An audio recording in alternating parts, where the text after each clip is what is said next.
ಓಂ ಶಾಂತಿ. ಇಂದಿನ ದಿನಾಂಕ 31/7/2024. ಪ್ರಾರ್ಥ ಮುರುಳಿ.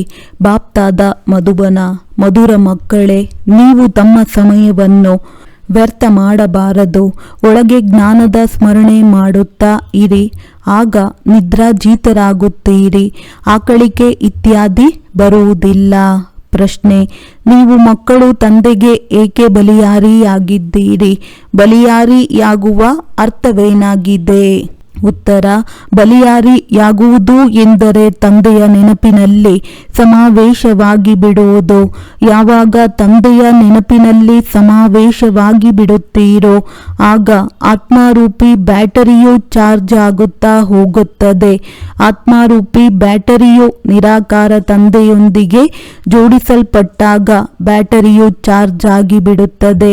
ವಿಕರ್ಮಗಳು ವಿನಾಶವಾಗುತ್ತವೆ, ಸಂಪಾದನೆಯು ಜಮಾ ಆಗುತ್ತದೆ. ಓಂ ಶಾಂತಿ. ಆತ್ಮಿಕ ತಂದೆಯು ಕುಳಿತು ಆತ್ಮಿಕ ಮಕ್ಕಳಿಗೆ ತಿಳಿಸಿಕೊಡುತ್ತಾರೆ. ಈಗ ಇಲ್ಲಿ ನೀವು ಶರೀರದ ಜೊತೆ ಕುಳಿತಿದ್ದೀರಿ. ನಿಮಗೆ ಗೊತ್ತಿದೆ, ಮೃತ್ಯು ಲೋಕದಲ್ಲಿ ಇದು ಅಂತಿಮ ಶರೀರವಾಗಿದೆ. ನಂತರ ಏನಾಗುವುದು? ತಂದೆಯ ಜೊತೆ ಶಾಂತಿಧಾಮದಲ್ಲಿ ಒಟ್ಟಿಗೆ ಇರುತ್ತೀರಿ. ಈ ಶರೀರವಿರುವುದಿಲ್ಲ. ನಂತರ ಸ್ವರ್ಗದಲ್ಲಿ ಬಂದಾಗ ನಂಬರ್ ವಾರ್ ಪುರುಷಾರ್ಥದನುಸಾರ ಬರುತ್ತೀರಿ. ಎಲ್ಲರೂ ಒಟ್ಟಿಗೆ ಬರುವುದಿಲ್ಲ. ರಾಜಧಾನಿಯು ಸ್ಥಾಪನೆಯಾಗುತ್ತಿದೆ ಇದೆ. ಹೇಗೆ ತಂದೆಯು ಶಾಂತಿ ಸುಖದ ಸಾಗರನಾಗಿದ್ದಾರೆ, ಮಕ್ಕಳನ್ನು ಸಹ ಇಂತಹ ಸುಖ ಶಾಂತಿಯ ಸಾಗರರನ್ನಾಗಿ ಮಾಡುತ್ತಿದ್ದಾರೆ. ಇದರ ನಂತರ ಹೋಗಿ ಶಾಂತಿಧಾಮದಲ್ಲಿ ವಿರಾಜಮಾನವಾಗಬೇಕಾಗಿದೆ. ಆದ್ದರಿಂದ ತಂದೆಯನ್ನು ಮತ್ತು ಮನೆಯನ್ನು, ಸುಖಧಾಮವನ್ನು ನೆನಪು ಮಾಡಬೇಕಾಗಿದೆ. ಇಲ್ಲಿ ನೀವು ಎಷ್ಟೆಷ್ಟು ಈ ಸ್ಥಿತಿಯಲ್ಲಿ ಕುಳಿತುಕೊಳ್ಳುತ್ತೀರೋ ನಿಮ್ಮ ಜನ್ಮ ಜನ್ಮಾಂತರದ ಪಾಪಗಳು ಭಸ್ಮವಾಗುತ್ತವೆ. ಇದಕ್ಕೆ ಯೋಗಾಗ್ನಿ ಎಂದು ಹೇಳಲಾಗುತ್ತದೆ. ಸನ್ಯಾಸಿಗಳು ಸರ್ವಶಕ್ತಿವಂತನೊಂದಿಗೆ ಯೋಗವನ್ನಿಡುವುದಿಲ್ಲ. ಅವರು ಕೇವಲ ಇರುವ ಸ್ಥಾನವಾದ ಬ್ರಹ್ಮತತ್ವದೊಂದಿಗೆ ಯೋಗವನ್ನಿಡುತ್ತಾರೆ. ಅವರು ತತ್ವಯೋಗಿಗಳು. ಬ್ರಹ್ಮ ಅಥವಾ ತತ್ವದೊಂದಿಗೆ ಯೋಗವನ್ನಿಡುವವರಾಗಿದ್ದಾರೆ. ಇಲ್ಲಿ ಜೀವಾತ್ಮರ ಆಟವೂ ನಡೆಯುತ್ತದೆ. ಅಲ್ಲಿ ಮಧುರ ಮನೆಯಲ್ಲಿ ಕೇವಲ ಆತ್ಮಗಳೇ ಇರುತ್ತಾರೆ. ಆ ಮಧುರ ಮನೆಯಲ್ಲಿ ಹೋಗುವುದಕ್ಕಾಗಿ ಇಡೀ ಪ್ರಪಂಚದವರು ಪುರುಷಾರ್ಥ ಮಾಡುತ್ತಾರೆ. ಸನ್ಯಾಸಿಗಳು ಸಹ ನಾವು ಬ್ರಹ್ಮತತ್ವದಲ್ಲಿ ಲೀನವಾಗಿ ಬಿಡಬೇಕೆಂದು ಹೇಳುತ್ತಾರೆ. ಆದರೆ ನಾವು ಬ್ರಹ್ಮತತ್ವದಲ್ಲಿ ಹೋಗಿ ನಿವಾಸ ಮಾಡಬೇಕೆಂದು ಹೇಳುವುದಿಲ್ಲ. ಇದನ್ನಂತೂ ಈಗ ಮಕ್ಕಳು ಅರಿತುಕೊಂಡಿದ್ದೀರಿ. ಭಕ್ತಿ ಮಾರ್ಗದಲ್ಲಿ ಎಷ್ಟೊಂದು ವಿಸ್ತಾರವಾದ ಮಾತುಗಳನ್ನು ಕೇಳುತ್ತಿರುತ್ತಾರೆ. ಇಲ್ಲಂತೂ ತಂದೆಯು ಬಂದು ಕೇವಲ 2 ಶಬ್ದಗಳನ್ನೇ ತಿಳಿಸುತ್ತಾರೆ. ಹೇಗೆ ಮಂತ್ರವನ್ನು ಜಪಿಸುತ್ತಾರಲ್ಲವೇ? ಕೆಲವರು ಗುರುಗಳನ್ನು ನೆನಪು ಮಾಡುತ್ತಾರೆ, ಕೆಲವರು ಮತ್ತೊಬ್ಬರನ್ನು ನೆನಪು ಮಾಡುತ್ತಾರೆ. ವಿದ್ಯಾರ್ಥಿಗಳು ಶಿಕ್ಷಕರನ್ನು ನೆನಪು ಮಾಡುತ್ತಾರೆ. ಈಗ ನೀವು ಮಕ್ಕಳಿಗೆ ಕೇವಲ ತಂದೆ ಮತ್ತು ಮನೆಯೇ ನೆನಪಿದೆ. ತಂದೆಯಿಂದ ನೀವು ಶಾಂತಿಧಾಮ ಮತ್ತು ಸುಖಧಾಮದ ಆಸ್ತಿಯನ್ನು ತೆಗೆದುಕೊಳ್ಳುತ್ತೀರಿ. ಅದೇ ಮನಸ್ಸಿನಲ್ಲಿ ನೆನಪಿರುತ್ತದೆ. ಬಾಯಿಂದ ಏನು ಹೇಳಬೇಕಾಗಿಲ್ಲ, ಏಕೆಂದರೆ ಬುದ್ಧಿಯಿಂದ ನೀವು ತಿಳಿದುಕೊಂಡಿದ್ದೀರಿ. ಶಾಂತಿಧಾಮದ ನಂತರ ಸುಖಧಾಮವು ಬರುತ್ತದೆ. ನಾವು ಮೊದಲು ಮುಕ್ತಿಯಲ್ಲಿ, ನಂತರ ಜೀವನ್ ಮುಕ್ತಿಯಲ್ಲಿ ಹೋಗುತ್ತೇವೆ. ಮುಕ್ತಿ ಜೀವನ್ ಮುಕ್ತಿದಾತ ಒಬ್ಬ ತಂದೆಯೇ ಆಗಿದ್ದಾರೆ. ತಂದೆಯು ಮಕ್ಕಳಿಗೆ ಪದೇ ಪದೇ ತಿಳಿಸುತ್ತಾರೆ, ಮಕ್ಕಳೇ, ಸಮಯವನ್ನು ವ್ಯರ್ಥ ಮಾಡಬಾರದು. ಜನ್ಮ ಜನ್ಮಾಂತರದ ಪಾಪದ ಹೊರೆಯು ತಲೆಯ ಮೇಲಿದೆ. ಈ ಜನ್ಮದ ಪಾಪ ಮೊದಲಾದವುಗಳ ಸ್ಮೃತಿ ಇರುತ್ತದೆ. ಸತ್ಯಯುಗದಲ್ಲಿ ಈ ಮಾತುಗಳಿರುವುದಿಲ್ಲ. ಇಲ್ಲಿ ಮಕ್ಕಳಿಗೆ ಗೊತ್ತಿದೆ, ಜನ್ಮ ಜನ್ಮಾಂತರದ ಪಾಪದ ಹೊರೆ ಇದೆ. ಮೊಟ್ಟ ಮೊದಲನೆಯದು ಕಾಮವಿಕಾರದ ವಿಕರ್ಮವಾಗಿದೆ. ಯಾವುದನ್ನು ಜನ್ಮ ಜನ್ಮಾಂತರದಿಂದ ಮಾಡುತ್ತಾ ಬಂದಿದ್ದೀರಿ ಮತ್ತು ತಂದೆಯ ನಿಂದನೆಯನ್ನು ಬಹಳ ಮಾಡಿದ್ದೀರಿ. ತಂದೆಯು ಸರ್ವರ ಸದ್ಗತಿ ಮಾಡುತ್ತಾರೆ, ಅಂಥವರಿಗೆ ಎಂತಹ ನಿಂದನೆ ಮಾಡಿದ್ದಾರೆ. ಇದೆಲ್ಲವೂ ಗಮನದಲ್ಲಿಡಬೇಕಾಗಿದೆ. ಈಗ ಎಷ್ಟು ಸಾಧ್ಯವೋ ಅಷ್ಟು ತಂದೆಯನ್ನು ನೆನಪು ಮಾಡುವ ಪುರುಷಾರ್ಥ ಮಾಡಬೇಕಾಗಿದೆ. ವಾಸ್ತವದಲ್ಲಿ ಗುರುವಲ್ಲ, ವಾ ಸದ್ಗುರುವೆಂದು ಹೇಳಲಾಗುತ್ತದೆ. ವಾ ಗುರು ಎಂಬುದಕ್ಕೆ ಏನೂ ಅರ್ಥವಿಲ್ಲ. ಆದ್ದರಿಂದ ವಾ ಸದ್ಗುರು. ಮುಕ್ತಿ ಜೀವನ್ ಮುಕ್ತಿಯನ್ನು ಅವರೇ ಕೊಡುತ್ತಾರಲ್ಲವೇ. ಆ ಗುರುಗಳಂತೂ ಅನೇಕರಿದ್ದಾರೆ, ಆದರೆ ಇವರು ಒಬ್ಬರೇ ಸದ್ಗುರುವಾಗಿದ್ದಾರೆ. ನೀವು ಸಹ ಅನೇಕ ಗುರುಗಳನ್ನು ಮಾಡಿಕೊಂಡಿದ್ದೀರಿ. ಪ್ರತಿ ಜನ್ಮದಲ್ಲಿ 2-4 ಜನ ಗುರುಗಳನ್ನು ಮಾಡಿಕೊಳ್ಳುತ್ತಾರೆ. ಗುರುಗಳನ್ನಾಗಿ ಮಾಡಿಕೊಂಡು ಅನ್ಯ ಸ್ಥಾನಗಳಿಗೆ ಹೋಗುತ್ತಾರೆ. ಬಹುಶಃ ಇಲ್ಲಿಂದ ಒಳ್ಳೆಯ ಮಾರ್ಗವು ಸಿಗುತ್ತದೆ ಎಂದು ಹೇಳಿ ಬೇರೆ ಬೇರೆ ಗುರುಗಳಿಂದ ಪ್ರಯತ್ನ ಪಡುತ್ತಿರುತ್ತಾರೆ, ಆದರೆ ಏನೂ ಸಿಗುವುದಿಲ್ಲ. ಈಗ ನೀವು ಮಕ್ಕಳಿಗೆ ಗೊತ್ತಿದೆ, ಈಗ ಇಲ್ಲಂತೂ ಇರುವಂತಿಲ್ಲ. ಎಲ್ಲರೂ ಶಾಂತಿಧಾಮಕ್ಕೆ ಹೋಗಬೇಕಾಗಿದೆ. ತಂದೆಯು ನಿಮ್ಮ ನಿಮಂತ್ರಣದನುಸಾರ ಬಂದಿದ್ದಾರೆ. ನಿಮಗೆ ನೆನಪು ತರಿಸುತ್ತಾರೆ, ಮಕ್ಕಳೇ, ನೀವು ನನಗೆ ಪತಿತರಿಂದ ಪಾವನರನ್ನಾಗಿ ಮಾಡಲು ಬನ್ನಿ ಎಂದು ಹೇಳಿದ್ದೀರಿ. ಪಾವನ ಶಾಂತಿಧಾಮವೂ ಆಗಿದೆ, ಸುಖಧಾಮವೂ ಆಗಿದೆ. ನಮ್ಮನ್ನು ಮನೆಗೆ ಕರೆದುಕೊಂಡು ಹೋಗಿ ಎಂದು ಕರೆಯುತ್ತಾರೆ. ಎಲ್ಲರಿಗೆ ಮನೆಯ ನೆನಪಿದೆ. ನಮ್ಮ ನಿವಾಸ ಸ್ಥಾನವು ಪರಮಧಾಮ. ಪರಮಪಿತ ಪರಮಾತ್ಮನು ಪರಮಧಾಮದಲ್ಲಿರುತ್ತಾರೆ. ನಾವು ಸಹ ಪರಮಧಾಮದಲ್ಲಿರುತ್ತೇವೆಂದು ಆತ್ಮವು ತಕ್ಷಣ ಹೇಳಿಬಿಡುತ್ತದೆ. ಈಗ ತಂದೆಯೂ ತಿಳಿಸಿಕೊಡುತ್ತಾರೆ, ನಿಮ್ಮ ಮೇಲೆ ಬೃಹಸ್ಪತಿ ದಶೆಯು ಕುಳಿತಿದೆ. ಇದು ಬೇಅದ್ದಿನ ಮಾತಾಗಿದೆ. ಬೇಅದ್ದಿನ ದಶೆಯು ಎಲ್ಲರ ಮೇಲೆ ಕುಳಿತಿದೆ. ಚಕ್ರವು ತಿರುಗುತ್ತಲೇ ಇರುತ್ತದೆ.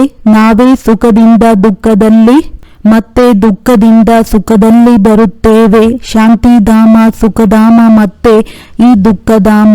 ಇದನ್ನೂ ಸಹ ಈಗ ನೀವು ಮಕ್ಕಳು ತಿಳಿದುಕೊಂಡಿದ್ದೀರಿ. ಮನುಷ್ಯರ ಬುದ್ಧಿಯಲ್ಲಂತೂ ಕುಳಿತುಕೊಳ್ಳುವುದೇ ಇಲ್ಲ. ಈಗ ತಂದೆಯು ಜೀವಿಸಿದಂತೆಯೇ ಸಾಯುವುದನ್ನು ಕಲಿಸುತ್ತಿದ್ದಾರೆ. ಪತಂಗಗಳು ಜ್ಯೋತಿಗೆ ಬಲಿಯಾರಿಯಾಗಿ ಬಿಡುತ್ತವೆ. ಕೆಲವರು ಕೇವಲ ಪ್ರದಕ್ಷಿಣೆ ಹಾಕಿ ಹೊರಟು ಹೋಗುತ್ತವೆ. ಇದು ಸಹ ಬ್ಯಾಟರಿಯಾಗಿದೆ ಅಲ್ಲವೇ. ಎಲ್ಲರ ಬುದ್ಧಿಯೋಗವು ಆ ಒಬ್ಬ ತಂದೆಯೊಂದಿಗಿದೆ. ಹೇಗೆ ನಿರಾಕಾರಿ ತಂದೆಯೊಂದಿಗೆ ಬ್ಯಾಟರಿಯ ಜೋಡಣೆಯಾಗಿದೆ. ಈ ಆತ್ಮಕ್ಕಂತೂ ಬ್ರಹ್ಮ ಬಹಳ ಸಮೀಪವಿರುವುದರಿಂದ ಬಹಳ ಸಹಜವೂ ಆಗುತ್ತದೆ. ತಂದೆಯನ್ನು ನೆನಪು ಮಾಡುವುದರಿಂದ ನಿಮ್ಮ ಬ್ಯಾಟರಿಯು ಚಾರ್ಜ್ ಆಗುತ್ತಾ ಹೋಗುತ್ತದೆ. ನೀವು ಮಕ್ಕಳಿಗೆ ಸ್ವಲ್ಪ ಕಷ್ಟವೆನಿಸುತ್ತದೆ ಅಥವಾ ಪರಿಶ್ರಮವಾಗುತ್ತದೆ, ಆದರೆ ಇವರಿಗೆ ಸಹಜವೆನಿಸುತ್ತದೆ. ಆದರೂ ಸಹ ಇವರು ಪುರುಷಾರ್ಥ ಮಾಡಬೇಕಾಗುತ್ತದೆ. ಎಷ್ಟು ನೀವು ಮಕ್ಕಳು ಮಾಡಬೇಕಾಗುತ್ತದೆಯೋ ಅಷ್ಟನ್ನು ಇವರು ಮಾಡುತ್ತಾರೆ. ಇವರು ತಂದೆಗೆ ಎಷ್ಟು ಸಮೀಪವಿದ್ದಾರೆಯೋ ಅಷ್ಟು ಹೆಚ್ಚಿನ ಹೊರೆಯೂ ಇದೆ, ಗಾಯನವೂ ಇದೆ. ಯಾರ ತಲೆಯ ಮೇಲೆ ಜವಾಬ್ದಾರಿಯ ಹೊರೆ ಇರುವುದೋ ಇವರಿಗಂತೂ ಬಹಳ ಜವಾಬ್ದಾರಿ ಇದೆ ಎಲ್ಲವೇ. ತಂದೆಯಂತೂ ಸಂಪೂರ್ಣರಾಗಿದ್ದಾರೆ, ಆದರೆ ಇವರು ಬ್ರಹ್ಮ ಸಂಪೂರ್ಣರಾಗಬೇಕಾಗಿದೆ. ಮತ್ತೆ ಇವರು ಎಲ್ಲರ ಕ್ಷೇಮ ಸಮಾಚಾರವನ್ನು ನೋಡಿಕೊಳ್ಳಬೇಕಾಗುತ್ತದೆ. ಬಲೆ ಇಬ್ಬರು ಒಟ್ಟಿಗೆ ಇದ್ದರೂ ಸಹ ಎಲ್ಲರ ಬಗ್ಗೆ ಗಮನವಂತೂ ಕೊಡಬೇಕಾಗುತ್ತದೆ ಎಲ್ಲವೇ. ಬಂಧನದಲ್ಲಿರುವ ಮಕ್ಕಳಿಗೆ ಬಹಳ ಕಷ್ಟವಾದಾಗ, ಅರ್ಥಾತ್ ಪೆಟ್ಟು ಬಿದ್ದಾಗ ಹೇಗೆ ಇವರಿಗೆ ದುಃಖವಾಗುತ್ತದೆ. ಕರ್ಮಾತೀತ ಸ್ಥಿತಿಯಂತೂ ಅಂತಿಮದಲ್ಲಾಗುವುದು ಅಂದ ಮೇಲೆ ಅಲ್ಲಿಯವರೆಗೂ ವಿಚಾರವಂತೂ ಬರುತ್ತದೆ. ದೂರದ ಮಕ್ಕಳ ಪತ್ರವೂ ಬರಲಿಲ್ಲವೆಂದರೂ ಸಹ ಕಾಯಿಲೆಗೊಳಗಾಗಲಿಲ್ಲವೇ ಎಂದು ವಿಚಾರವೂ ಬರುತ್ತದೆ. ಸರ್ವೀಸಿನ ಸಮಾಚಾರವೂ ಬಂದಾಗ ತಂದೆಯು ಅವಶ್ಯವಾಗಿ ಅವರನ್ನು ನೆನಪು ಮಾಡುತ್ತಾರೆ. ತಂದೆಯು ಈ ಶರೀರದಿಂದ ಸರ್ವೀಸ್ ಮಾಡುತ್ತಾರೆ. ಕೆಲವೊಮ್ಮೆ ಸ್ವಲ್ಪ ಮುರುಳಿಯಷ್ಟೇ ನುಡಿಸಲಾಗುತ್ತದೆ. ಹಾಗೆಂದರೆ ಬಲೆ 2-4 ದಿನಗಳು ಮುರುಳಿ ಬರದಿದ್ದರೂ ಸಹ ನಿಮ್ಮ ಬಳಿ ಜ್ಞಾನ ಬಿಂದುಗಳಂತೂ ಇರುತ್ತವೆ. ನೀವು ಸಹ ತಮ್ಮ ದಿನಚರಿಯ ಪುಸ್ತಕವನ್ನು ನೋಡಿಕೊಳ್ಳಬೇಕು. ಈ ಬ್ಯಾಡ್ಜ್ನ ಮೇಲೂ ಸಹ ನೀವು ಬಹಳ ಚೆನ್ನಾಗಿ ತಿಳಿಸಿ ಕೊಡಬಹುದು. ಯಾವಾಗ ಆದಿ ಸನಾತನ ದೇವಿ ದೇವತಾ ಧರ್ಮವಿತ್ತೋ ಆಗ ಮತ್ಯಾವುದೇ ಧರ್ಮವಿರಲಿಲ್ಲ. ಕಲ್ಪವೃಕ್ಷದ ಚಿತ್ರವೂ ಸಹ ಅವಶ್ಯವಾಗಿ ಜೊತೆಯಲ್ಲಿರಬೇಕು. ವಿಭಿನ್ನ ಧರ್ಮಗಳ ರಹಸ್ಯವನ್ನು ತಿಳಿಸಬೇಕಾಗುತ್ತದೆ. ಮೊಟ್ಟಮೊದಲು ಒಂದು ಅದ್ವೈತ್ಯ ಧರ್ಮವಿತ್ತು. ವಿಶ್ವದಲ್ಲಿ ಸುಖ, ಶಾಂತಿ, ಪವಿತ್ರತೆ ಇತ್ತು. ತಂದೆಯಿಂದಲೇ ಆ ಆಸ್ತಿಯು ಸಿಗುತ್ತದೆ. ಏಕೆಂದರೆ ತಂದೆಯು ಸುಖದ ಸಾಗರ, ಶಾಂತಿಯ ಸಾಗರನಾಗಿದ್ದಾರಲ್ಲವೇ. ಮೊದಲು ನೀವು ಸಹ ಏನನ್ನು ತಿಳಿದುಕೊಂಡಿರಲಿಲ್ಲ. ಈಗಂತೂ ಇದೆಲ್ಲವೂ ತಂದೆಯ ಬುದ್ಧಿಯಲ್ಲಿ ಹೇಗಿದೆಯೋ ಅದೇ ರೀತಿ ನೀವು ಆಗುತ್ತೀರಿ. ಸುಖ ಶಾಂತಿಯ ಸಾಗರರು ನೀವು ಆಗುತ್ತೀರಿ. ಅಂದ ಮೇಲೆ ತಮ್ಮ ಲೆಕ್ಕವನ್ನು ನೋಡಿಕೊಳ್ಳಬೇಕು. ಯಾವ ಮಾತಿನಲ್ಲಿ ಕೊರತೆ ಇದೆ? ನಾನು ಪ್ರೇಮ ಸಾಗರನಾಗಿದ್ದೇನೆಯೇ? ನನ್ನಿಂದ ಯಾರಿಗೂ ಬೇಸರವಾಗುವಂತಹ ನಡವಳಿಕೆಯಂತೂ ಇಲ್ಲವೇ? ತಮ್ಮ ಮೇಲೆ ತಾವು ಗಮನವನ್ನಿಟ್ಟುಕೊಳ್ಳಬೇಕಾಗಿದೆ. ತಂದೆಯು ಆಶೀರ್ವಾದ ಮಾಡಿಬಿಟ್ಟರೆ ನೀವು ಆ ರೀತಿ ಆಗಿಬಿಡುತ್ತೀರಿ ಎಂದಲ್ಲ. ತಂದೆಯು ತಿಳಿಸುತ್ತಾರೆ, ನಾನು ಡ್ರಾಮಾದ ಅನುಸಾರ ನನ್ನ ಸಮಯದಲ್ಲಿ ಬರುತ್ತೇನೆ. ಇದು ನನ್ನ ಕಲ್ಪದ ಕಾರ್ಯಕ್ರಮವಾಗಿದೆ. ಈ ಜ್ಞಾನವನ್ನು ಮತ್ಯಾರೂ ಕೊಡಲು ಸಾಧ್ಯವಿಲ್ಲ. ಸತ್ಯ ತಂದೆ, ಸತ್ಯ ಶಿಕ್ಷಕ, ಸದ್ಗುರು ಒಬ್ಬರೇ ಆಗಿದ್ದಾರೆ. ಇದು ಪಕ್ಕಾ ನಿಶ್ಚಯವಿದ್ದರೂ ಸಹ ನಿಮ್ಮ ವಿಜಯವಾಗುತ್ತದೆ. ಅನೇಕ ಧರ್ಮಗಳು ಯಾವುದೆಲ್ಲವೂ ಇವೆಯೋ ಅವೆಲ್ಲದರ ವಿನಾಶವಾಗಲಿದೆ. ಯಾವಾಗ ಸತ್ಯಯುಗಿ ಸೂರ್ಯವಂಶಿ ಮನೆತನವಿತ್ತೋ ಆಗ ಮತ್ಯಾವುದೇ ಮನೆತನವಿರಲಿಲ್ಲ. ಪುನಃ ಹೀಗೆಯೇ ಆಗುತ್ತದೆ. ಇಡೀ ದಿನ ಈಗೀಗೆ ತಮ್ಮೊಂದಿಗೆ ಮಾತನಾಡಿಕೊಳ್ಳುತ್ತಾ ಇರಿ. ಜ್ಞಾನ ಬಿಂದುಗಳು ಒಳಗೆ ಅನಿಯುತ್ತಿರಬೇಕು. ಖುಷಿ ಇರಬೇಕು. ತಂದೆಯಲ್ಲಿ ಜ್ಞಾನವಿದೆ, ಅದು ಈಗ ನಿಮಗೆ ಸಿಗುತ್ತಿದೆ. ಅಂದ ಮೇಲೆ ಅದನ್ನು ಧಾರಣೆ ಮಾಡಬೇಕು. ಇದರಲ್ಲಿ ಸಮಯ ವ್ಯರ್ಥ ಮಾಡಬಾರದು. ರಾತ್ರಿಯಲ್ಲಿಯೂ ಸಮಯ ಸಿಗುತ್ತದೆ. ನೋಡುತ್ತೇವೆ, ಆತ್ಮವು ಕರ್ಮೇಂದ್ರಿಯಗಳಿಂದ ಕೆಲಸ ಮಾಡುತ್ತಾ ಸುಸ್ತಾಗಿ ಬಿಡುತ್ತದೆ ಎಂದರೆ ಮತ್ತೆ ಮಲಗಿ ಬಿಡುತ್ತದೆ.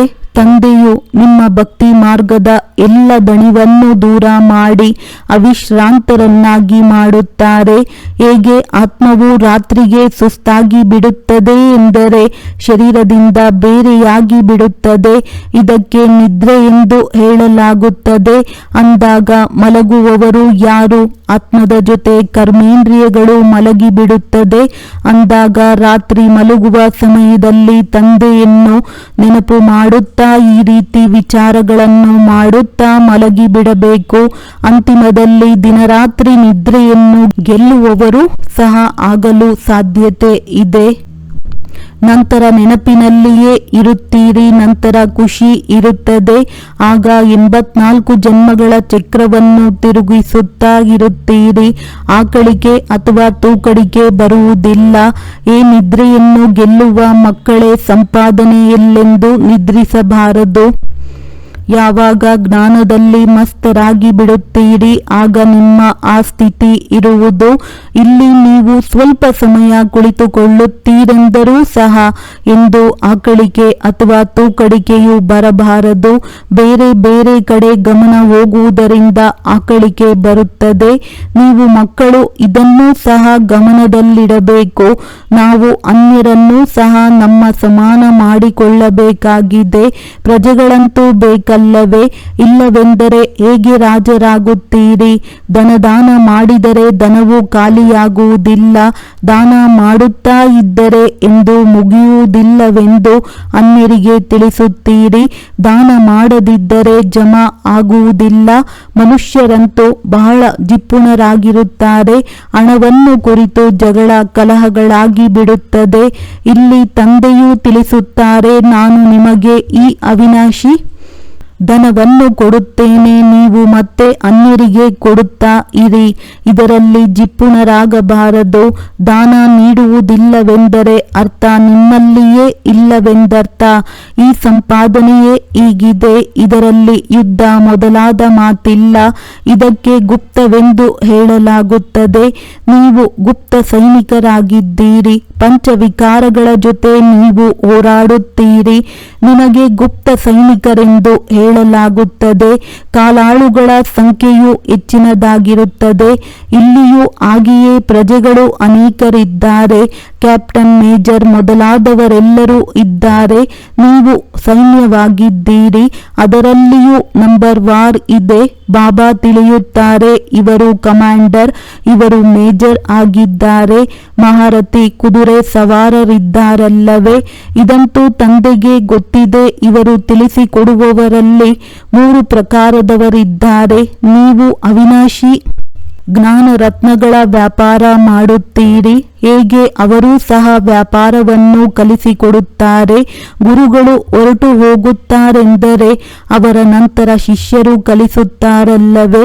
ಅದು ಸ್ಥೂಲವಾಗಿದೆ ಮತ್ತು ಇದು ಸೂಕ್ಷ್ಮವಾದ ಮಾತಾಗಿದೆ. ಅನೇಕ ಪ್ರಕಾರದ ಧರ್ಮಗಳಿವೆ. ಪ್ರತಿಯೊಬ್ಬರದ್ದು ತಮ್ಮ ತಮ್ಮದೇ ಮತವಿದೆ. ನೀವು ಸಹ ಹೋಗಿ ಅವರು ಏನು ಕಲಿಸುತ್ತಾರೆ, ಏನು ತಿಳಿಸುತ್ತಾರೆಂದು ನೋಡಬಹುದು. ತಂದೆಯಂತೂ ನಿಮಗೆ 84 ಜನ್ಮಗಳ ಚಕ್ರದ ಕಥೆಯನ್ನು ತಿಳಿಸುತ್ತಾರೆ. ತಂದೆಯು ನೀವು ಮಕ್ಕಳಿಗೆ ಬಂದು ಆಸ್ತಿಯನ್ನು ಕೊಡುತ್ತಾರೆ. ಇದು ನಾಟಕದಲ್ಲಿ ನಿಗದಿಯಾಗಿದೆ. ಈಗ ಕಲಿಯುಗದ ಅಂತ್ಯದವರೆಗೂ ಆತ್ಮಗಳು ಬರುತ್ತಾ ಇರುತ್ತಾರೆ, ವೃದ್ಧಿಯಾಗುತ್ತಾ ಇರುತ್ತದೆ. ಎಲ್ಲಿಯವರೆಗೆ ತಂದೆಯು ಇಲ್ಲಿರುತ್ತಾರೆಯೋ ಅಲ್ಲಿಯ ತನಕ ಸಂಖ್ಯೆಯು ಹೆಚ್ಚುತ್ತಲೇ ಹೋಗುತ್ತದೆ. ಅಂದ ಮೇಲೆ ಮತ್ತೆ ಇಷ್ಟೆಲ್ಲ ಜನಸಂಖ್ಯೆಯು ಎಲ್ಲಿರುತ್ತದೆ? ಎಲ್ಲಿ ತಿನ್ನುತ್ತಾರೆ? ಎಲ್ಲವನ್ನೂ ಲೆಕ್ಕವನ್ನಿಡಬೇಕಾಗುತ್ತದೆ ಎಲ್ಲವೇ? ಅಲ್ಲಂತೂ ಇಷ್ಟೊಂದು ಜನಸಂಖ್ಯೆ ಇರುವುದಿಲ್ಲ. ತಿನ್ನುವವರೂ ಸಹ ಕೆಲವರೇ ಇರುತ್ತಾರೆ. ಎಲ್ಲರಿಗೂ ತಮ್ಮ ತಮ್ಮ ಜಮೀನು ಇರುತ್ತದೆ. ಆಹಾರ ಧಾನ್ಯಗಳನ್ನು ಹೆಚ್ಚಿನದಾಗಿಟ್ಟುಕೊಂಡು ಏನು ಮಾಡುತ್ತಾರೆ? ಅಲ್ಲಿ ಮಳೆಗಾಗಿಯೂ ಸಹ ಇಲ್ಲಿನ ತರಹ ಯಜ್ಞ ಮಾಡಬೇಕಾಗಿಲ್ಲ. ಈಗ ತಂದೆಯು ಯಜ್ಞವನ್ನು ರಚಿಸಿದ್ದಾರೆ. ಇಡೀ ಹಳೆಯ ಸೃಷ್ಟಿಯು ಯಜ್ಞದಲ್ಲಿ ಸ್ವಾಹ ಆಗಬೇಕಾಗಿದೆ. ಇದು ಬೇಅದ್ದಿನ ಯಜ್ಞವಾಗಿದೆ. ಅಲ್ಲಿ ಮನುಷ್ಯರು ಮಳೆಗಾಗಿ ಸ್ಥೂಲ ಯಜ್ಞಗಳನ್ನು ರಚಿಸುತ್ತಾರೆ. ಮಳೆ ಬಂದಿತೆಂದರೆ ಖುಷಿಯಾಯಿತು, ಯಜ್ಞದ ಸಫಲತೆಯಾಯಿತು. ಆಗಲಿಲ್ಲವೆಂದರೆ ದವಸ ಧಾನ್ಯಗಳಿಲ್ಲ, ಬರಗಾಲವೂ ಬಂದು ಬಿಡುತ್ತದೆ.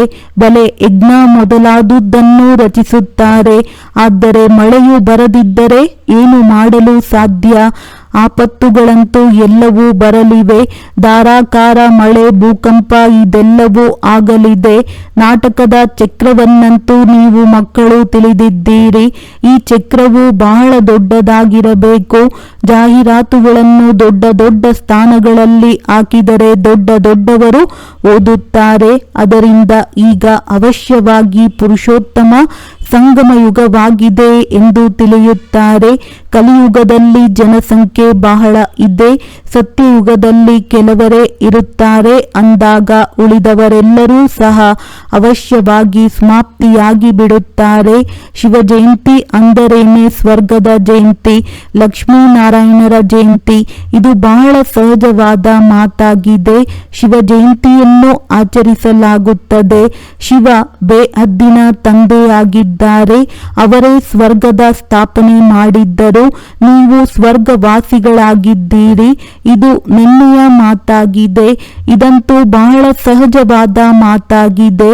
ಮಕ್ಕಳಂತೂ ಬಹಳ ಚೆನ್ನಾಗಿ ತಿಳಿದುಕೊಂಡು ಅನ್ಯರಿಗೆ ತಿಳಿಸಬೇಕಾಗಿದೆ. ಖುಷಿಯಲ್ಲಿರಬೇಕು. ಈಗ ನಾವು ಸದಾ ಕಾಲಕ್ಕಾಗಿ ಕಾಯಿಲೆಗಳಿಂದ ಮುಕ್ತರಾಗಿ 100% ಆರೋಗ್ಯವಂತರು, ಐಶ್ವರ್ಯವಂತರಾಗುತ್ತೇವೆ. ಇನ್ನು ಸ್ವಲ್ಪವೇ ಸಮಯವಿದೆ. ಬಲೆ ಎಷ್ಟೇ ದುಃಖ, ಮೃತ್ಯು ಮೊದಲಾದವುಗಳಿರಬಹುದು, ನೀವು ಆ ಸಮಯದಲ್ಲಿ ಬಹಳ ಖುಷಿಯಲ್ಲಿರುತ್ತೀರಿ. ನಿಮಗೆ ಗೊತ್ತಿದೆ, ಮೃತ್ಯುವಂತೂ ಬಂದೇ ಬರುತ್ತದೆ. ಇದು ಕಲ್ಪದ ಆಟವಾಗಿದೆ. ಯಾವುದೇ ಚಿಂತೆಯಾಗುವುದಿಲ್ಲ. ಯಾರು ಪಕ್ಕಾ ಆಗಿರುವರೋ ಅವರೆಂದೂ ಹಾಯ್ ಎನ್ನುವುದಿಲ್ಲ. ಮನುಷ್ಯರು ಯಾರದ್ದೇ ಆಪರೇಷನ್ ಇತ್ಯಾದಿಯನ್ನು ನೋಡುತ್ತಾರೆಂದರೆ ಅವರಿಗೆ ತಲೆ ಸುತ್ತು ಬಂದು ಬಿಡುತ್ತದೆ. ಈಗಂತೂ ಎಷ್ಟು ದೊಡ್ಡ ಮೃತ್ಯುವಾಗುವುದಿದೆ. ನೀವು ಮಕ್ಕಳು ತಿಳಿಯುತ್ತೀರಿ, ಇದೆಲ್ಲವೂ ಆಗಲೇಬೇಕಾಗಿದೆ. ಬೆಕ್ಕಿಗೆ ಚೆಲ್ಲಾಟ, ಇಲಿಗೆ ಪ್ರಾಣ ಸಂಕಟವೆಂಬ ಗಾಯನವಿದೆ. ಈ ಹಳೆಯ ಪ್ರಪಂಚದಲ್ಲಂತೂ ಬಹಳ ದುಃಖವನ್ನನುಭವಿಸಿದ್ದೀರಿ. ಈಗ ಹೊಸ ಪ್ರಪಂಚದಲ್ಲಿ ಹೋಗಬೇಕಾಗಿದೆ. ಒಳ್ಳೆಯದು. ಮಧುರಾತಿ ಮಧುರ ಅಗಲಿ ಮರಳಿ ಸಿಕ್ಕಿರುವಂತಹ ಮಕ್ಕಳ ಪ್ರತಿ ಮಾತ್ಪಿತಾ ಬಾಪ್ ತಾದಾರವರ ನೆನಪು, ಪ್ರೀತಿ ಹಾಗೂ ಸುಪ್ರಭಾತ. ಆತ್ಮೀಯ ಮಕ್ಕಳಿಗೆ ಆತ್ಮೀಯ ತಂದೆಯ ನಮಸ್ತೆ.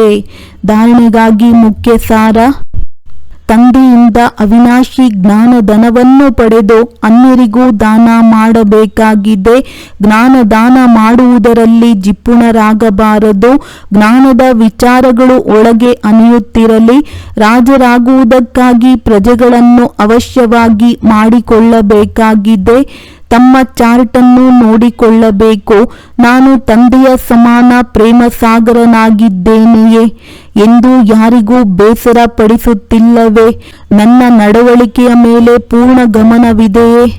ವರದಾನ: ಜ್ಞಾನದ ಜೊತೆ ಗುಣಗಳನ್ನು ಹೊರತಂದು ಸರ್ವಗುಣ ಸಂಪನ್ನರಾಗುವಂತಹ ಗುಣಮೂರ್ತಿಭವ. ಪ್ರತಿಯೊಬ್ಬರಲ್ಲಿ ಜ್ಞಾನ ಬಹಳಷ್ಟಿದೆ, ಆದರೆ ಈಗ ಗುಣಗಳನ್ನು ತೋರಿಸುವ ಅವಶ್ಯಕತೆ ಇದೆ. ಇದರಿಂದ ವಿಶೇಷ ಕರ್ಮದ ಮುಖಾಂತರ ಗುಣದಾತ ಆಗಿ ಸಂಕಲ್ಪ ಮಾಡಿ ನಾನು ಗುಣಮೂರ್ತಿಯಾಗಿ ಎಲ್ಲರನ್ನೂ ಗುಣಮೂರ್ತಿಗಳನ್ನಾಗಿ ಮಾಡುವ ಕರ್ತವ್ಯದಲ್ಲಿ ತತ್ಪರನಾಗಿರಬೇಕು ಎಂದು. ಇದರಿಂದ ವ್ಯರ್ಥ ನೋಡುವುದು, ಕೇಳುವುದು ಹಾಗೂ ಮಾಡುವುದಕ್ಕೆ ಬಿಡುವು ಸಿಗುವುದಿಲ್ಲ. ಈ ವಿಧಿಯಿಂದ ಸ್ವಯಂನ ಹಾಗೂ ಸರ್ವರ ಬಲಹೀನತೆ ಸಹಜವಾಗಿ ಸಮಾಪ್ತಿಯಾಗಿ ಬಿಡುತ್ತದೆ.